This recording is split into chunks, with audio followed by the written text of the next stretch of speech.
Sir Kelly, tell us a journey about natural hair. Like, me, I knew you, people spoke about you so many times, and I've never met you that time. But when I met you, your stories have been amazing. Tell us a journey about natural hair. Where can I start, man? I think I started doing natural hair could be 7 years ago. Wow. That's when I started knowing Dennis. Farouk was doing it. So you came in. At that time, there was not a lot of people who were doing it, and it was very confusing because you could have gone even in YouTube. There's not a lot of things happening, and most of the things that were happening, even in YouTube, were the people who were doing the hair at home. So you didn't find a lot of hairdressers coming out.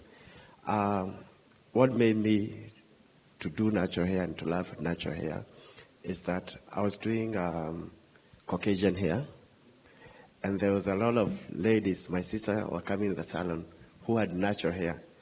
And they came and say in the salon, can you do natural hair? And I was like, I cannot do natural hair. Then I had that question in my mind. It's like, if I can do Caucasian hair, why cannot I do my sister's hair? So it got in my mind. I say, let me start researching. Let me start knowing all about natural hair. At first, it was difficult. I started with doing Pannel sets. I started doing twist out. Then some clients were coming and challenging me, and they were telling me, you can do flat twist onto the hair. Then I tried to understand all about natural hair. I tried to understand that most of the things that guys do not understand when it comes to natural hair, our hair has different textures. Yes, sir. Guys, you hear about 4C, 3A, 4A, 4C, all that kind of stuff. But when you come understand about the hair and you know the curl pattern about the hair, about our hair. Because when you have a chemical hair, we call it, if you might correct me, I think you call it A, or for... when the hair is straight. That is... it's straight. Yeah. A is 1, then we go to 2, 3, yeah. So most of our hair is on 3 or on 4. But when you come to understand the curl pattern about our hair, is that our hair is curly. And when you because the hair is curly, the cuticles most of the times are open. Yes, sir. And we need to moisturize the hair more compared to when the chemical is on. Okay. But it's also more stronger. Amazing. So you're trying to say it's just the same as Farouk said, that hair needs moisturizer a lot in the long term. A lot of moisturizer. Hold on. Yeah. Sir Dennis. Yeah? While Dennis is getting the microphone, I want two people to get questions. 2 questions only. Yeah? Dennis. Yes. Is there money in natural hair? Wow. When I went to school to study about hair, that time I don't think most schools used to have the curriculum for natural hair. Yes, sir. You can agree with me, we went to the same school. Yeah. And after school, that time I found there's a guy who was doing natural hair, Alex. So I think that time it was only Alex, then Kelly came, then the likes of Farouk, and the market was too big for Alex alone, like where in Kilimani was, for him to handle all the clientele. Yes. So, and I could also get people who are like, no, I'm tired of relaxers and stuff. So that's the point when I decided, okay, let me also learn this natural hair. So there's money. There's a lot of money. I only specialize on natural hair. That's what pays my bills. That's everything to me. There's a lot of money. So there's money in natural hair. In an average, let me just ask plainly. In an average, the best stylist in natural can accumulate to how much in a year? How much in terms of the number of clients the or market, the money? in terms of sales in a year. In a year. We want to give someone hope, you know. If I go to a year, maybe I'll mention crazy figures. Just mention so it. let me just do monthly. If you're really good at what you're doing, really good, on average, the very least you should do, it's a total revenue of about 250. Yes. But now, when you go up, I don't want to say how much I make, but even 400, 600 is very easy to make. So there's money. Because if you take, for example, the least I charge for service is 2,000. Yes. On average, I'll work maybe on 5 to 8 clients a day. Okay. So, and not everyone will pay 2,000. There are some who will pay even 8, 10, depending on the service you've offered. So in a good month, it's 250,000. Yes. So yearly, on an how average much? Month. Yearly is how much? You're looking at 20 M or 2 million. So a good naturalista can make 2 million in 1 year. True or false? True. Let me ask, if you make 2 million in a year, on top of it, you sell products, at the end of the year, you make like 5M. Give a hand clap to yourself, hairdressers. You're rich, man. You know, Safaruk, you've been long in business. Before this natural hair things came, or people start saying we're doing natural hair, people used to didn't like to do the natural hairstyles. What's changed? What's changed? Like, what made this vavavoom just came like, boom, you're natural now? You'll be surprised. Natural hair didn't start now. Natural hair started long before most of you were born. What is happening is most people had natural hair. Those days we didn't have blow dryers. We didn't have flat irons. We would do things that, the craziest things, some things maybe I should not mention because some of you may think of an idea of doing it. Technically, we used to use a jiko ya makaa. Unadunga msumari kwa mkebe, unaifanya iwe kama brush, inashika moto, unanyorosha nyele, unaika Vaseline petroleum jelly kwenye nyele, unainyorosha. Okay? Ukisha kuinyorosha, client amefurahi. Most of these, even these same hairstyles, were done many years ago. Over 100 years ago, natural hair was the thing. Okay? So it's not something new. The only thing that has come in that's new that people have understood, natural hair, especially Afro hair, needs moisturizing, needs maintenance of product. You'll find like some of the stylists who are using the edge cream. The edge cream is actually supposed to take your baby hair, protect your baby hair. Simumeona watu wengi sana wamesongwa nyele na wamevutwa nyele, you'll find that the hairline recedes. These days, even when you're doing braids, for those who are specializing in braids and not even natural hair, please leave 1 inch from the perimeter of the hair so that you'll be able to put your edge cream to protect the baby hair. Even if you're 90 years old, you still have baby hair. So, that's a very powerful tip, guys. So I need a question. Anyone has a question? There's a judge with a question. Okay. To Farouk, I'm talking about myself. I have natural hair, though it's short, and I follow all the procedures. I wash my hair, I treat it, I moisturize it, but still, if I, 5-10 minutes, it's hard as, I can't even comb it. Okay, first and foremost, you need to understand what is your hair texture.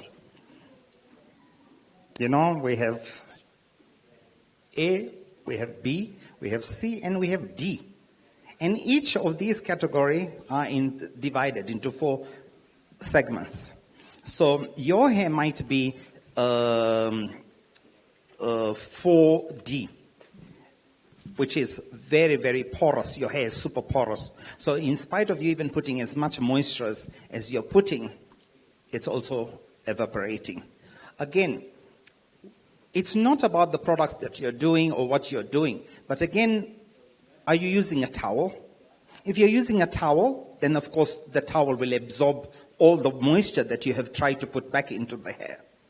The new technology and the new education system, we say when you're dealing with Afro hair, you use a t-shirt material so that it doesn't absorb so much of, it'll absorb a bit of the water, but it'll not deprive all the moisture from the product that you're trying to put into your hair. Again, how are you blow drying the hair? Do you blow dry your hair? If necessary. Yes, but then it's not about the less heat, but it's the technique of how you sort of straighten the hair. Do you put the Afro comb and comb through? Like you comb it out. You hold the blow dryer like this. Yes, with the Afro comb, with the Aphrodite comb. Yeah. Okay. When you do it with the Aphrodite comb, you're creating so much heat because remember that the nozzle is very narrow, and when it's narrow, the heat is directly onto that hair. You are taking out every moisture that you even put. So that's why you're finding that in spite of you using all the products, and sometimes people always blame the brands of product. It's not the brands of product, it's the technique that you use to retrieve the moisture or deplete the moisture from the hair. So that is maybe your two mistakes, using a towel and the Aphrodite comb. So I need to use a brush comb. You would need to use a paddle brush, or just stretch the hair with your hand and loosely dry it. Because always remember that when hair is wet, it's easy for it to snap off, it breaks. Okay, when your hair is much more drier, it's easy for you to manipulate. So even if you were to decide to straighten it the way I'm telling you, and then you can sit down and use your flat iron and everything else, your hair will grow. Your hair will never break, and you will maintain the amount of moisture in your hair. Thank you. Welcome. So, 2 questions to go. Here you're directing your question to. I'm Patrick. I'm from Rwanda. And my question is, my question is, many customers may be testing me, told me, niwatumie style ya wedding, for wedding.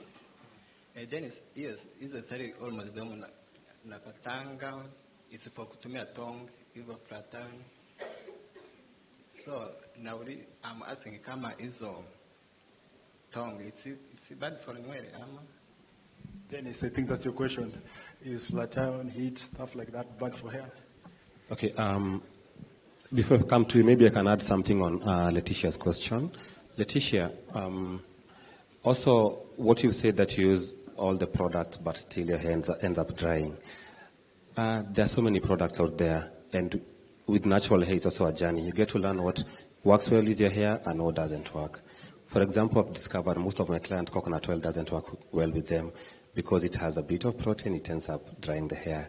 So besides that, also, the moment you apply moisture on your hair, you know the LOC, you need to lock it in. So maybe you can move to creams and butters and puddings that will keep your hair more longer moisturized as opposed to just the kawaida moisturizers. The second question about the bridal styling, you talked about tongs and the flat irons. Most naturalistas, they don't like straightening their hairs, and you'll find maybe when someone comes that it's on a special occasion, like when they want to do they call it napiversary. Maybe after 1 year being natural, they want to see how much they've gone with the length and stuff. But when you're doing that, you need to make sure that the hair is in a good moisture-protein balance, and you need most of all to use a heat protector. And also you should discourage your clients on using heat on a regular basis. Coming to bridal styling, there are so many things that you can do besides doing the flat iron and the tongs. There's the roll and tuck, the pin-ups, the updos, and still the bride will still be on point for her big day. Amazing. Thank you, Dennis. Give a hand up to Dennis. There's one question here. I think I have 2 very short questions. One is how is, because I heard one of the panelists say that our hair is more porous because it's curly. Would you kindly expound on how the curly nature of Afro hair contributes to its porosity, being the hair being more porous? The number two, Dennis, professionally, what would you advise users or naturalistas on the issue of co-washing? What is co-washing? Treating the hair before shampooing it. So the first question goes to anyone. Can you? Yes. Okay. Kelly will take the first, or you answer and then Kelly answers. Okay, let me answer, then maybe Kelly conclude. So maybe I can also comment on the porosity bit, if allowed. So you see, the nature of our hair, natural hair, it's either curly, coily, or either the zigzag, the S, or a bit wavy. So what happens is the way our cuticles are aligned, it's like they're flapping. So every moment, every point where the hair tends to curl or to coil, it tends to expose a cuticle, which leaves it a bit open. That's what contributes to the porosity of our hairs. Kelly will expound more on that. So about the co-washing issue, I'm not a big fan of co-wash because we have shampoos and we have conditioners, and they both work differently, and they all have a purpose. The shampoo is meant to clean and to cleanse, and the conditioner has its work. So when you're telling me that you're going to use a conditioner in place of a shampoo, it's like unaniambia kwanza ujipake mafuta ndo uoge. So why most naturalistas go for the co-wash way, it's because they tend to find the shampoos a bit harsh. So what you can do, if you don't have the proper shampoo, you can add an oil in it, maybe to bring down the level of the sulfates so that it doesn't end up stripping and very leaving your hair in a static position. So the other thing about the co-washes, you can't really convince the naturalistas not to be co-washing. So what I'd say, if you co-wash, don't make it every time you want to co-wash, to co-wash, to co-wash. Once in a while, involve a shampoo. If I co-wash today, if I washed my hair, let's say on Monday, and I feel like I need to do something on Wednesday, that time you can do the co-wash, but that doesn't mean that the co-wash has done the cleansing job. Have I answered well, Muli? Good. Kelly. Okay. What I would say about it was about the porosity. What I would say about the porosity for our hair, you find like in like when I say like chemically treated hair, it's more straight. So when you are looking about if you look about the diagram of the hair, there's cuticles and they come where the cortex, yeah. So for the cuticles, for the hair, when you're looking about the porosity, when you take a strand of the hair and you push it down, you find that's how you understand about the porosity of the hair. But most of the time, because the hair is curly, the cuticles tend to open more because of the curliness. But when it's straight, the cuticles, when you put moisture, they line up easily. So that's why you need, because of the curlness of our hair, we need to be putting a lot of moisture into it. Not only treatments, not only leave-in, even oils. Because oils, they will help even to the hair, to the scalp.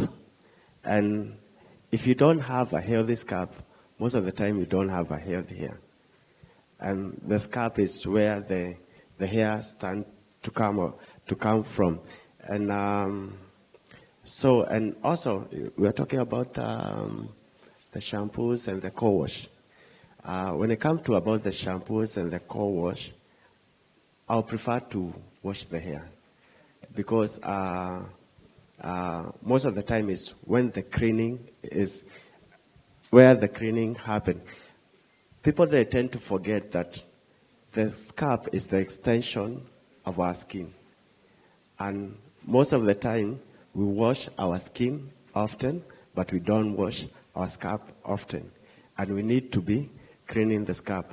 And when it comes to shampoo and the co-washing, all of you guys have heard of sulfate-free shampoos and everything. Most of the people, even our clients, when they're going to buy products, they go and look for the product because either it smells nice, they go for that choice, or either it looks nice, but they don't look even to the ingredients that is in the shampoo or not. And you tend to find that when it comes to sulfate, I'm not saying it's bad, because for the cleaning of the hair to happen, it has to have sulfate into it. But also sulfate is more into detergent of most of the households that we have. And you find the sulfate, the work of the sulfate is to lather in the shampoo. Yes. But the sulfate contributes to a lot of problems that we have on the hair because it brings dryness for the scalp and the hair. Okay. If you have color, it brings dullness to the color itself. If you have a sensitive scalp, it produces a lot of itchiness, even redness to the hair. And you also find with the sulfate, because it also affects the hair follicles, you tend to lose your hair. So when you tend to talking about co-wash and shampoo, it's better you shampoo, but know what your hair needs. Know the type of your hair, and also know what your hair needs. You might find your hair is thicker. You need a better. I cannot go on mentioning plants and everything, but I can say that don't go for the shampoo because it's lathering. Go for the shampoo because it's adding value to your hair. Yeah. I think the final comment from Farouk. I'd like to add something. The trick is everybody goes and buys a shampoo. They forget about the conditioner. Remember that your hair is an extension of your skin. It has to be a pH of 4.5 to 5.5. Shampoos do not create pH. Okay? Yeah. So of course, it's an alkali. It'll remove all the oils and everything from your hair. But in order for you to replenish the hair, you need to put in your conditioner. If you need to use a conditioner, you need to use a system of a product. That's why there's shampoo and then there's a conditioner. You have to also understand that your surface coating conditioner will close those cuticles and avoid your dryness. Wow. Okay? Before you can even start thinking of aftercare products, those are the two key things that you must use. It's a shampoo and a conditioner. Yes. Okay? Shampoo removes everything, opens up the cuticle, removes everything. Conditioners, a surface coating conditioner will close back that cuticle because surface coating conditioners are more acidic in its pH, so it closes that cuticle. Your hair will not tarnish as in color, so your hair color will still look the same, and you should be good to go. So when you're applying your aftercare products, it's a plus point for your hair that will nourish your hair and make your hair look good. Amazing. Give a hand clap to this amazing panel. You can follow Dennis Ogladis, Hair by Dennis Ogladis on Instagram, Twitter, everywhere, I think. Every social media avenue. Farouk Janedi on Facebook. And we have Kelly Naturalista on Twitter, Instagram. Follow them, ask them questions. You know, me before I became who I am today, I really asked so many questions. So if you have a chance, get in touch with them, ask them questions. Wapige makofi tafadhali tena. We truly appreciate you, Farouk. Dennis, thank you for coming. Thank you, Kelly.